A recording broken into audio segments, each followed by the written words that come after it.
Hello, everyone. Welcome again to another episode of the Magdalene Interview Series. I want to ask you, do you feel like your spiritual work has fully landed in your body, or is it still something you mostly understand in your mind? This is some of what we're going to talk about today with Dr. Melissa Sophia Joy, and go deeper into how Mary Magdalene has been a part of that embodiment. And so I'm so excited to have this conversation with her today. And I just want to lead out, as I always do, with an invitation to join me in France in September. I'm leading the Magdalene Black Madonna Pleasure Pilgrimage in the south of France from September 3rd through 10th. And our intention there is to go connect with the land, connect with the ancient sacred sites, which are sacred sites that were sacred even before Mary went there. That's why she went to those places, because they were connected to ancient divine goddess worship and sacred pagan sites and just beautiful spaces. The pilgrimage is in devotion to self, not actually in devotion to Mary Magdalene. And so we would love to have you join us for women leaders. We're going to have an incredible time there. And if that's interesting to you, just DM me. And without further ado, I'd love to bring in Dr. Melissa. Will you introduce yourself for us and tell us a little bit about who you are and the work that you do? Absolutely. I'm so delighted to be here with you, Melissa. Two Melissas in the house. And so, I am many different things. By license, I'm a naturopathic doctor. I also am a mind, body, spirit specialist.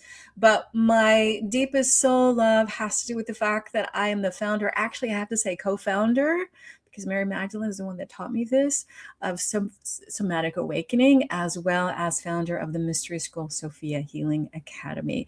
And I'm an author and medical intuitive and all sorts of things, Oracle. But my big love has to do with Mary Magdalene and Somatic Awakening. So excited to have you on today. I learned some things about you in the green room that I like. My respect level and level of internal about you have gone through the roof. Can you just tell us a little bit about your journey with activism and with just a little snippet of some of what you shared with me before we came on? And I'll give you all listeners some context here. One, we're talking about somatics. And one of the things I see most often in the spiritual community is spiritual tools being used to bypass our bodies. And what happens is it creates violence in our bodies, but it also creates violence in the way that we interact with and relate with others. And this is particularly true when it comes to race. And so I have held these conversations in such a way that we are including how we are in relation with spiritual traditions and lineages that we're taking from other cultures and things, and trying to create right relationship with those things, and also how we are being in relation with people of color, all the way across the board. And this matters, I think, in context with Mary Magdalene for lots of reasons. If you've been watching my show, then you know a lot of the things that I've said about this. But one is that she carried multiple spiritual lineages and traditions. And so how would she be if she were alive today, with the way that racism as a construct has created damage and harm to others? I don't think she would be ignoring anybody's story. I think that her heart is big enough and our heart is big enough to hold space for all the stories and to find value in all of the people. And on top of that, Mary Magdalene herself, her race is debated. We don't really know. Was she Black? Was she Middle Eastern? Was she white? Lots of people have lots of opinions about this. And so I feel like all of these things combined make a space for us to be able to speak to race and spirituality in the same context and conversation. So there's a little bit of preface to why I'm asking Dr. Melissa to share a little bit of her journey with some of the activism and things. So, there's so many different things that I can say, but as you were talking, Melissa, the thing that most activated inside of me is about somatics and how I've been taught to actually work with somatics, because Mary Magdalene has taught me that when we connect with our higher self and the divine, and then bring that down through a very specific process into our body, we're connecting divine love into that which is wounded, all the different levels of wounding, what's happened in our life, in this life, what's happened in our ancestry, what's happened in our past life, and however it shows up in our body. And each human being has that capacity of making that contact. But however, each human being has different levels of abuse and trauma, not only through this life, but also through ancestral and past lives.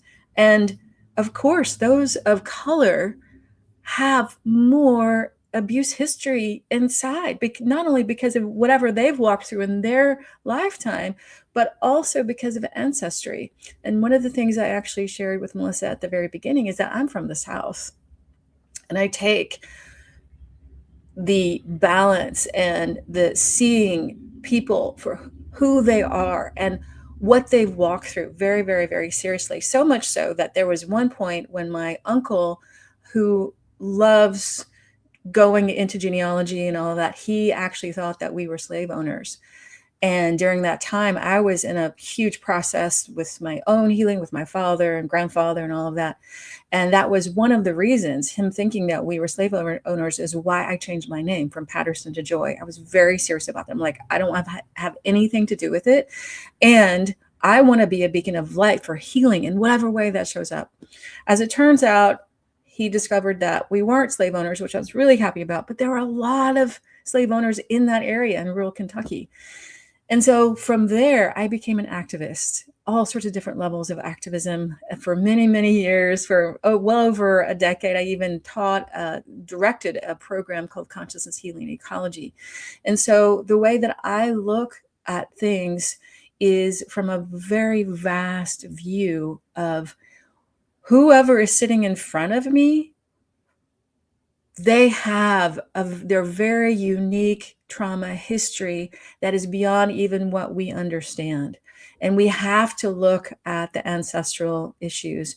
And when I have worked with those of color, the ancestral issues and even what they've walked through in their current family, there's so many different things that need to be looked at and honored and worked with and healed so that we can, all of us can come to a place of really knowing, feeling, sensing that divine love that we are. Thank you so much for sharing all of that. And I feel like, in my little intro there, I just swept past something that maybe not everybody really understands, but this element of bypassing through spirituality, like it's so rampant. And I think that I almost wonder if it's like some sort of necessary progression, because I almost think everybody who comes into spirituality initially you're called into it because you're trying to find peace from something and you feel the something in your body. And so it feels really nice to be like, okay, let me just there was a time, oh my goodness, when I swear I was spending so many hours a day in like prayer and meditation. I took that teaching in Christianity, like let every thought be like centered and focused on God. Like that was my practice. And when I lived like that, I was really hard to love. My husband always felt like I was looking down on him. People told me I was judgmental. I was like, I am not. Oh, I was. And, and I look back on my own self in that with compassion, because I was doing all of those things just to try to cope with the trauma that was living in my body. But kind of coming to this place of discovering, oh, this is actually creating disconnection, both from myself and from the people around me. And, I thrive on connection. I've been an intimacy coach for almost 10 years because I just love connection. And so I think there has to come a place in our spiritual journey, or even our, self-work or personal development. Like we're slapping all these tools on ourselves. And at some point we have to recognize, wait a minute, the body carries all the wisdom. Like you're human. So speak to some of your thoughts around that, Melissa. Yes. This is so important because there's so many people that, without even thinking about it, go into spiritual bypass, like what you were just talking about. And it's really easy to do. We actually have an aspect of our ego that I call the spiritual ego, right? We're like, oh, look how amazing I am. I had this awakening experience and you didn't, that kind of thing.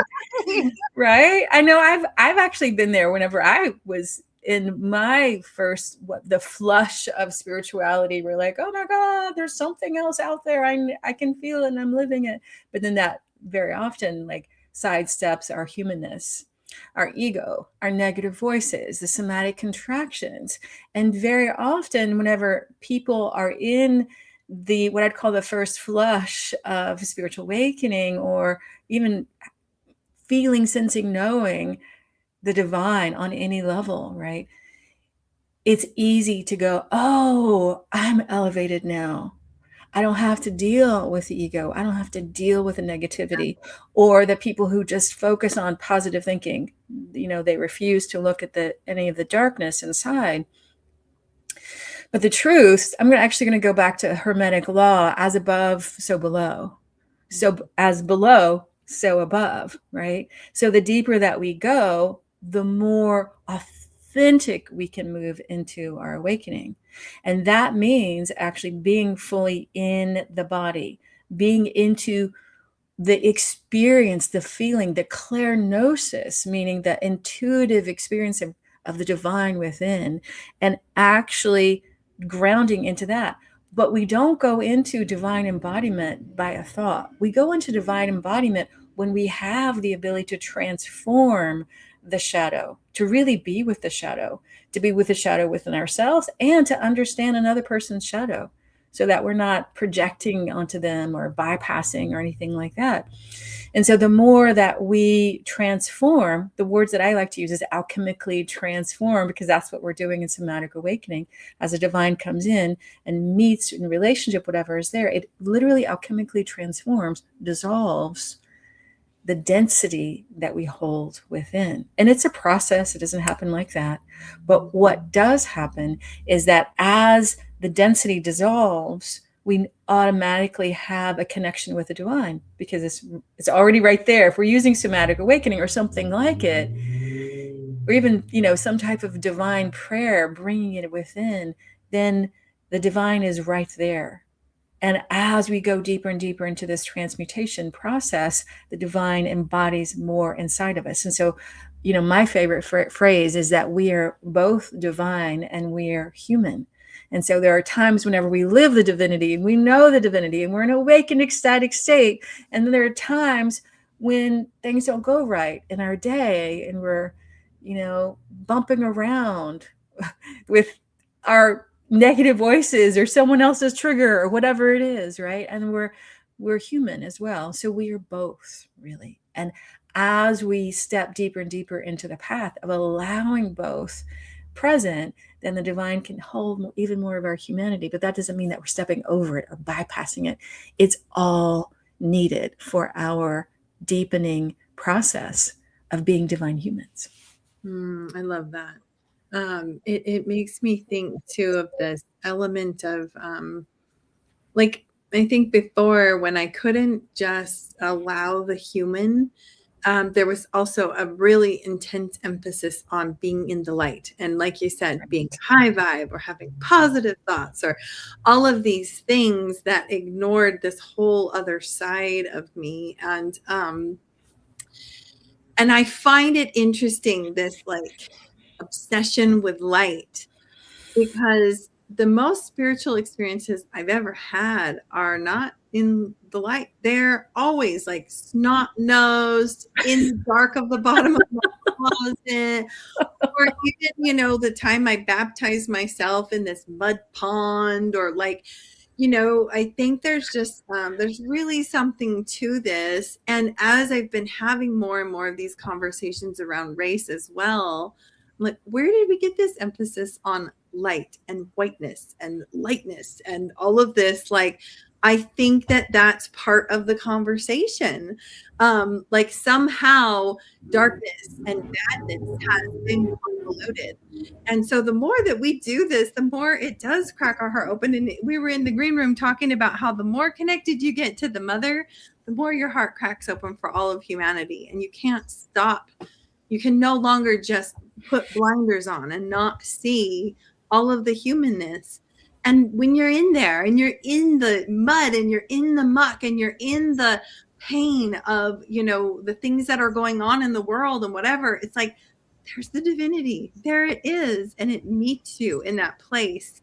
And that is what I feel is like the most beautiful spiritual practice that we can be in. So Absolutely. I'd love to ask how Magdalene weaves into this. You had said that Magdalene is someone who lived in times of intensity and her life is relevant to us. Like, what ways do you feel this relevance to what we're living through now of what we see in Mary Magdalene? Well, I love the question. And even before I answer that question, I do want to make a comment about the light and the dark, Yeah. because it's such a core part of what I teach. Because in essence, what I'm teaching in Somatic Awakening is how the light, divine love, our higher self, and the divine that is connected to our higher self actually can meet the darkness. But the light doesn't come in and take over. A lot of spiritual egos are like, it's only light. I can only focus on the light, right? The light comes in this incredible, nuanced way that's so loving and so present. But then what I discover as I've gone deeper and deeper and deeper and deeper is that what we're really doing in Somatic Awakening is that we're transforming what I'd call the false dark, the ego, the negative voices, the somatic contractions, the belief that we're not good enough or that something is wrong. We'll never be able to manifest our soul's destiny, right? All of those voices. And what I've discovered as more and more is cleared is that we come into relationship with the pure darkness, the void, the womb of creation, right? The dark matter. That is part of the divine. However, to get there, there is a lot of time where we're spending with, snot on our nose, on our knees, surrendered, opening, because that's where we crack open. And I know for myself, like the deepest, deepest, deepest, dark, dark, dark, dark, dark journeys I've been on. And I've been in some very, very deep, dark places because I'm one of those people that have had, not by choice, but this is what's happened in my life. I've had thousands of years of memories of past lives. And I don't say that with like a hoopla. I say that because I remember a lot of trauma, really. And so because I've had so many deep, deep, deep, dark experiences, I've had a lot of breakthroughs where, for instance, I remember one meditation retreat, I was so deep, I felt like I was in the hell realm because of these difficult, really, really difficult past lives. And I just kept on going and going and going, with the witness. And Mary Magdalene and Yeshua was there. Mother Mary was there. They were supporting me, and I kept on going. And I was almost cracked wide open. I was getting ready to leave the meditation retreat because it was so intense. It was so overwhelming. And at the deepest, deepest, darkest place, that's when Sophia arose from within me. That experience of this oneness with Divine Mother inside of me that I can't even quite explain, except to say that now I know, feel, sense that the Mother is with us always. She's always been with us, always, always. And so to bring that back to Mary Magdalene, the deep, dark intensity and how she can actually really help break this open. There's a lot of things that I could say about that, but I will just point toward a Substack article that I just wrote literally like an hour ago. I just finished it. And it's called The Tomb, the Love, and the Rising, a Magdalene initiation for these times. And what this article is really about is how Mary Magdalene was the one who was at the tomb. She was the one who stayed. She was the one who was at the foot of the crucifixion. She stayed and she stayed and she stayed and she was there. She went into the darkness with Yeshua. I believe that she actually even helped him in many ways, supported him energetically to do what he had to do. And at the very, very essence of what she did, how she lived, what she held with and for Yeshua was this embodiment of divine love that never dies. and how she went through her own initiation, absolutely, by holding that space, by showing up, by being the one who he arose to. And so my sense of it is that she is a very potent, powerful master of this love. And it's not some, positive thinking love, like, oh, we're just going to be positive and it's all going to be great. Now, she will go all the way down to the root initiation, to the very base with you, because that's who she is. And that's what she has to offer us. And so for those of us who are called into the lineage of being the Magdalens or feeling the energy of Magdalena, whatever that looks like, because it looks very different for every single person. The one thing I just want to say is that she has the ability to travel with you all the way down to the deepest depths, all the way to the highest highs. Hallelujah. It totally hit me so deep because I have felt that many times. I have made so many huge transitions in my life since knowing her on a deeper level. And that's it. And I actually even feel she has called me to go deeper. Like, yeah, you could stay up here, but you're going to get this type of a joy, this type of a experience, or you could go deeper because that's who you are and you're ready for it. Yes. That continues and continues. And I stand in awe, and my life is better for it. Like, I also, in the time since I've known her, I also have expanded my capacity to be in pleasure so massively. Like, you would not think those things coincide, but they do. They do. Because the higher we go, the lower we are, the lower we go, the higher we go. I mean, that's just how it works, right? Wow. So I've actually had experiences recently, I'll say a couple of months ago, where I was having so much ecstasy, I had to create more capacity for it. And not through sexuality, just through meditation, through connecting into this high vibration. And although sexuality is great too. We'll just throw that in. Yes, it is. And actually, this had to do with divine masculine energy. So there's some syzygy that was going on with the divine masculine energy, and and I will just say that my sense of it is that through doing the depths and the breadth of this work, it actually has lifted me up into more and more and more ecstasy. But if you just do the ecstasy, then you're getting out of your body. You're not really embodied. You're leaving and leaving and leaving. But the more that you can ground in, then you not only feel the ecstasy, but you're living the ecstasy, which is much deeper, much more grounded, much more powerful. It's so interesting, isn't it? And it's so beautiful because even in the tangible day-to-day things, I find more joy in, like, I have to reply to this email or whatever. Like, I get up and I have all these things I'm the same way. Yeah.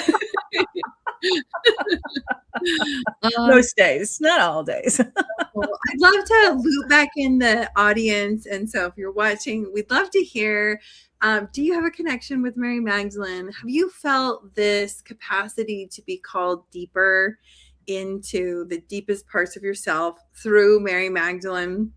And what do you think about this conversation about getting our spirituality out of our head and out of this place that's outside of us and into our bodies?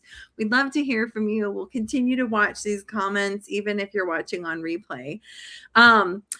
This has been so yum. I think that I want to divert from some of my questions, and just because we are coming to time here, and you have been working with Mary Magdalene for so long, I'd love to just ask you, in your core of cores, is there a story that you would love to share, or something that you feel like, I'm on a Magdalene interview series, like, I will not do justice if I do not tell this story?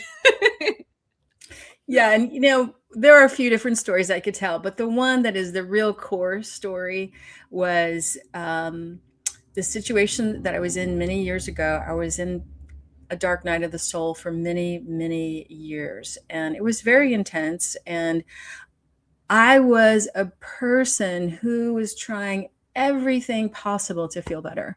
You know, I'm a naturopathic doctor and I'm a mind body spirit specialist. And I live in Northern California. So I was doing all these initiations and medicine journeys and working with all these therapists and all these people and all these things. And I never really started feeling at home inside of myself. The contraction, the anxiety continued on and on and on, because what was happening is that not only did my life physically fall apart, but I also had a lot of repressed memories from this life and many past lives that were very difficult that were coming into my awareness. And so this was probably back in 2013, 14, something like that. I had a really bad flu with a very high fever, and the fever was just coming down. And in the middle of the night, I was awakened with a vision of Yeshua and Mary Magdalene. And Yeshua was talking to me, and he said, it's time for you to remember who you are. It's time for you to share what you've came here to share. And we're going to lead you through an initiation that's going to last quite a while. And we're going to ask you to meditate, to come back to meditate, because I'd been a meditator for a long time, but I'd stopped because, you know, I was a mom and busy and all these things. And so right after that, I started meditating at a regular level, 45 minutes to an hour every day. And that's when Magdalene started coming in and sharing with me the basis of what I now call somatic awakening, which the essence of it is how our higher consciousness is at one with the divine, and how we can bring that in somatically into the body. So it's not just a somatic connection, it's a somatic connection with the divine. And so as I started working this deeper and deeper and deeper, my life completely transformed. And I felt so blessed, because she was coming to me on a daily level, teaching me these nuances and all these different things. And then she would go away for a few weeks to a month, and she'd come back, you know, after I'd integrate, and then she'd come back and teach me more. And I just felt so incredibly blessed that I got to experience this. And then as I experienced it more and more, I started just naturally sharing with my patients, because I'd be in meditation at 8:00 in the morning, and I'd see a patient at 10, and they would need this process.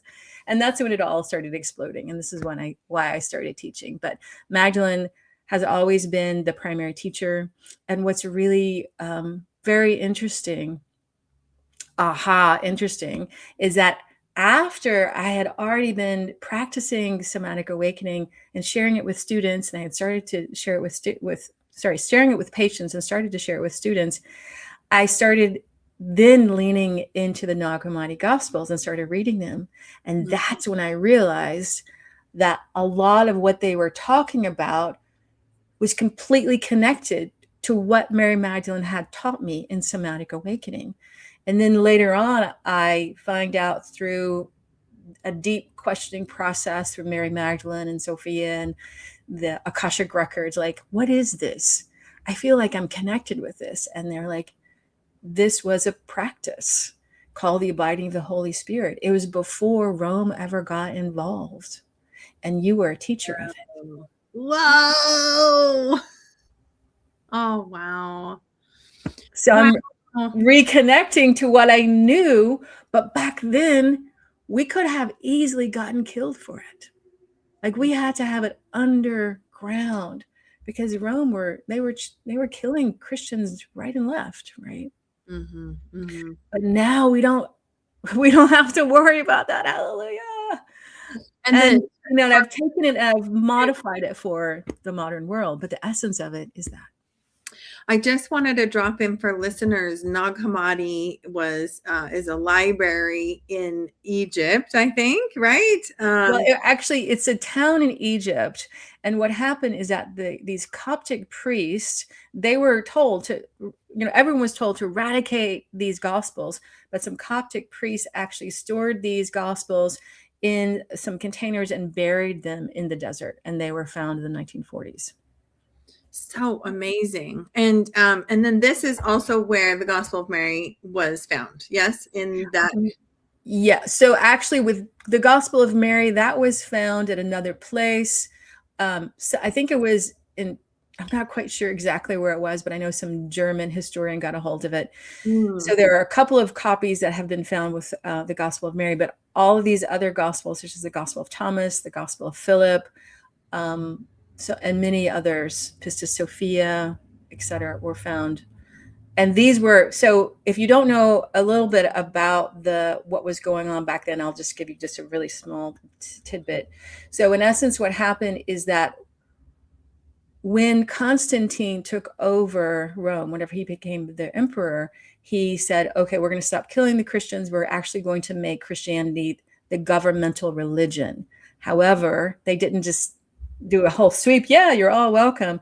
They accepted only really the parts that were aligned with the government, right?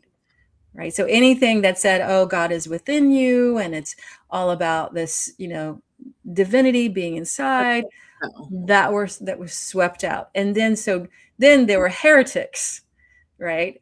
And all the heretical gospels. So what I'm talking about are the heretical gospels that were connected to the divine feminine Christianity that Mary Magdalene embodied. Right. Thank you. That's super helpful for those who are still just coming into this. What is all this Mary Magdalene stuff? So, oh my goodness. That's really cool. I didn't know that about your program and how it's all come through. When you talk about your work, I'm always really inspired because you even said to me, oh, there's another thing that's coming, but it's going to take another year or two, or I forget what you said. And I was like, that is really neat to me. Like, there's these programs like create your signature course overnight type of a thing. And that's not what you're doing. Like, no, I'm doing it. I feel like I am a being that has been put in a very specific situation to not only open myself, but to remember curriculum. And so I recently, a few months ago, have been given the curriculum for, I don't know, maybe the next 15 years, because it's all really deep. I don't just throw things out there. It has to be all in a right and perfect timing. And there needs to be some introductory material. People need to be ready for it. Not everyone can take, the advanced classes, because it's a real mystery school curriculum. Yeah. And the thing that I love about you and like it surprised me because I had met you a few times and I felt how grounded you are. So it surprised me when you had shared all these stories about like, I've had all the past life memories and I've had all the da-da-da. Like I just feel there's still this, you kind of have both of those, like this very grounded, and you're teaching about the human, and been involved in activism and all of these things. And you also have this like deeply spiritual side where you're not afraid to go to all of the like realms and all of the places. And I just so appreciate that about how you lead and stuff. Because sometimes people are creating mystery schools and it sounds a lot more like a cult to me. I'm like, how about, are we practicing consent? Are we practicing, you know what I mean? Exactly. Like, what are we doing in these mystery schools? And so I just really appreciate that about you and your work, Melissa. And I could absolutely see myself being a client of yours or student of yours at some point. So thank you. Thank you. I really appreciate that. And, my sense of it is that my work, at the core of it, before anything else happens, we work with that embodiment. We work with the ego structure, because if the ego structure is not, at least somewhat settled, and a person is, jumping off into all these, Akashic record field, oneness, blah, blah, blah, blah, blah, then bypass easily happens. Easily. It's too easy. It's like if you drink every day and you don't think you're going to become an alcoholic or something. Like, it's just too easy. So thank you, Melissa. Well, this has been such a delight. Tell us, you're in the middle of a launch, so tell us specific details so people who have resonated with you can go and join your programs and follow your work and things. Thank you, Melissa. So, as you know, there's a lot going on in the world right now, and I'm a very sensitive being. And I've been feeling not only all the different things with the war and ice and, the Epstein files, and I work with very, very sensitive beings in my student base and my patients. And so a lot of people have been coming to me. They're like, will you please do something? I'm like, yes, yes, yes, absolutely. And so I am actually tomorrow teaching a class called When the World is Intense, the Body Knows. And in this 75-minute gathering, what we do at the very essence of it is to be led through a somatic process that really helps us connect to our higher self and the divine and bring it in into all the different aspects of our body. So not only can we be held and soothed, but also we can make contact with this higher energy that is us, that is beyond us, this divine love that never dies, so that we can relax back into it. And so it is tomorrow, and I will make sure to put the link in the comments below. It's 11 a.m. Pacific time. There is still time to register. And then from there, we're going to be opening a 10-week program called From Survival to Embodiment. I'm sorry, From Survival to Freedom. I got the name wrong. From Survival to Freedom. And what this course does is that it's an introductory course to Somatic Awakening. And so if you're really interested in finding out more about not only what this modality is, but what it feels like inside and how you can really live it, this is the best way to enter into that work, From Survival to Freedom. Not embodiment. Well, embodiment is included. Of course, we've discovered that in the conversation. That's right. Exactly. Oh, so beautiful. Thank you so much, Melissa, for your time and sharing of your heart. And for those of you watching, I hope you've gotten lots of beautiful nuggets from this. We'd love to hear what those are. And what a special time to be doing this. It's Good Friday today. And that, you're running this whole thing over this weekend and everything. I think it's so beautiful. And it's refreshing to me to see the different ways that people approach these traditions in ways that can be so deeply serving and honoring of all of who that we are. So go check out Dr. Melissa. And thank you. And do you have something to say? Yeah, just one more thing. And this is for you, Melissa, because I know what you're up to. And I just want to say that I went to the south of France back in 2018. It changed my life. It literally changed my life because the land itself is so alive. It's so alive with Magdalene's energy. It's so alive with the Cathar energy, these beings who were living in this very high vibration of what I'd call Magdalene or divine feminine Christ awareness. And so if you feel the call, I highly recommend that you check out the retreat. Thank you. Absolutely. Absolutely. So much love to you, Melissa. Thank you for everything you're doing as well. Thank you. Thank you, sister. All right, everyone. We'll see you again on our next episode of the Magdalene Interview Series. Bye for now.